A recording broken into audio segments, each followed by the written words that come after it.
In PC and mobile, I show you in a few moments how to join Monster Hunter Wilds Discord server. For this, we will start with the way in PC, since we are here, and then I will explain you how we can do it also in mobiles. To do this, click on the Discover icon that we can see in the lower left corner of our application. Now click on Servers and go to the search box that you will see in the upper right corner and type Monster Hunter Wilds.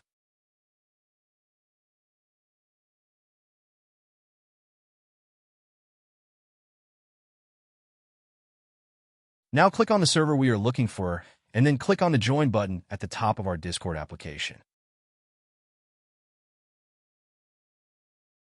Congratulations, you are already inside the Discord server on PC. On mobiles, it is quite likely that you cannot do this same process, as it does not usually show the option to discover. That's why I'll leave a link to access to this server in the description of this video. Simply access the description and click on it, and thereby automatically access the Discord server without doing anything else. Please give a like to this video, comment, and subscribe. Until the next one.